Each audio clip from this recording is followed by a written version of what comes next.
Apparently, you're not allowed to use the word grandfather anymore because it roots into the grandfather clause, which denied voting rights to black people.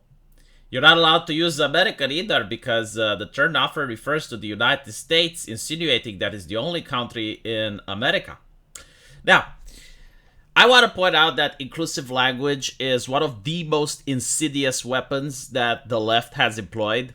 It is disgusting in absolutely every way, shape, or form, and I will articulate why. First of all, it claims that it's supposed to remove racism, it's supposed to remove sexism, ableism, and it does so by removing words from the language, replacing them with something else. And it's easy to point out why this is not scientific because most of the language you use is nonverbal. So the words are actually only 7% of the language we use.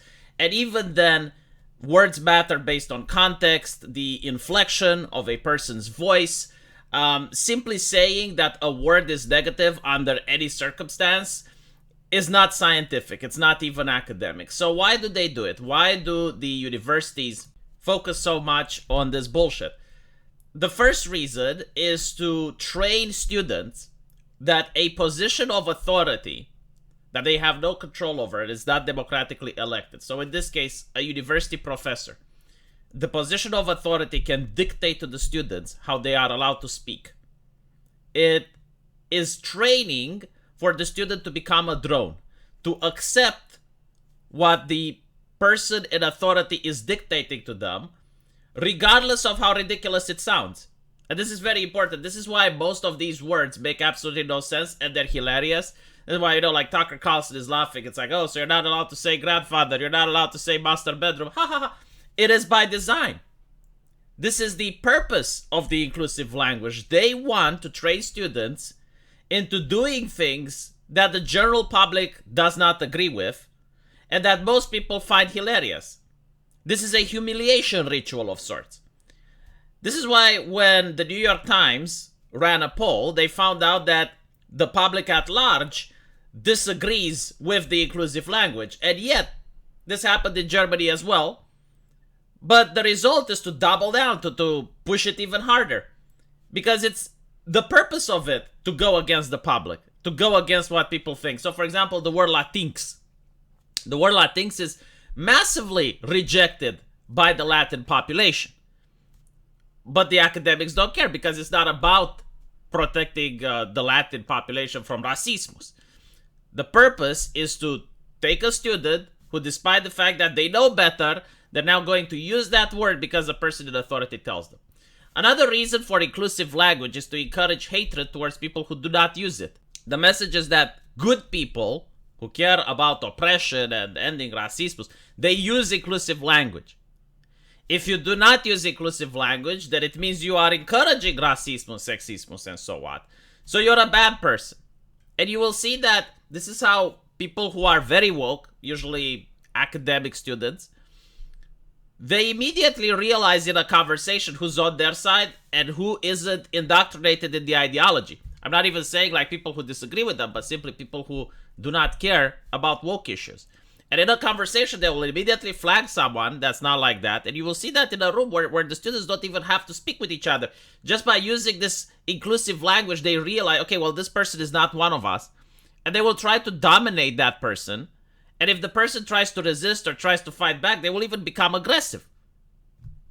I remember the Oberlin College case where you had the social justice professors encouraging the students to riot and to vandalize a bakery. And you had another professor that was an economist professor, which stood against that. And in an internal email, one of the grievance studies professors stated that if he doesn't shut up, referring to his economic professor colleague, if he doesn't shut up, he will unleash the students upon them. Like, this is how the university professors are treating these students. It's almost like a weapon, like a virus, like a wild creature that can be unleashed.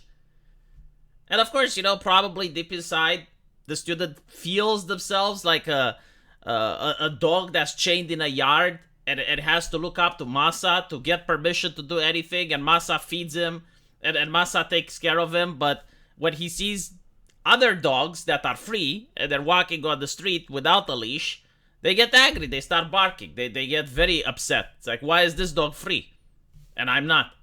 And it's kind of like that. This is why people who are university students that are heavily indoctrinated into this cult and constantly use this language that the general population doesn't even want to use, they're very aggressive.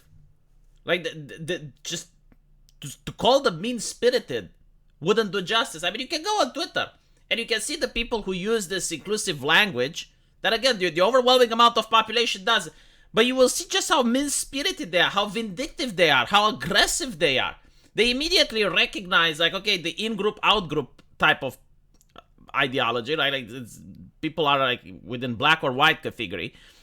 And if you're not one of them, they will attack you. Like, even on the smallest amount of subjects that don't even matter. Like, if you don't like a comic book that they like, they will attack you. If you don't like a movie that they like, they will attack you. And they will try to ruin your life. If they can, they will try to get you fired. They will try to ostracize you, get you banned from the platform. Like, they will do anything.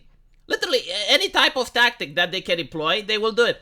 And you will notice it's like the people who use this language, because this is what this language is designed to do. It's not designed to protect people from racism. It's not designed to protect people from sexism.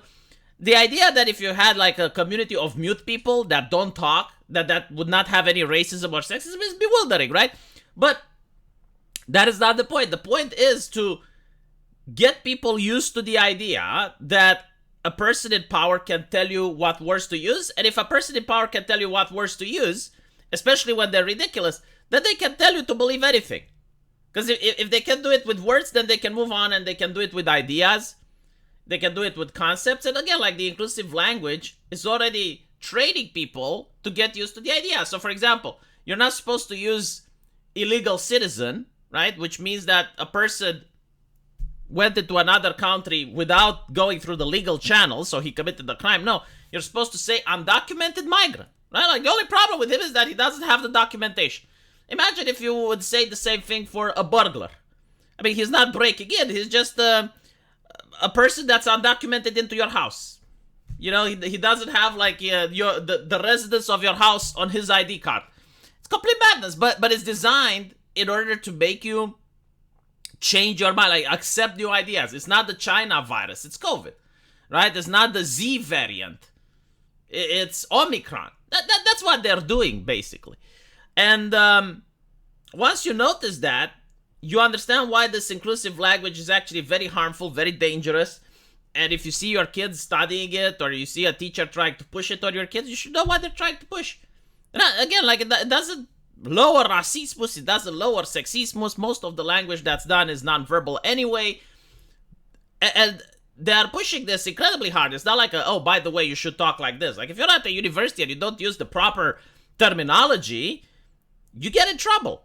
You get in serious trouble. It's not a microaggression, right? They don't put you in a micro prison. No, you get in trouble. You can be summoned at the disciplinary committee. You can be summoned by the dean.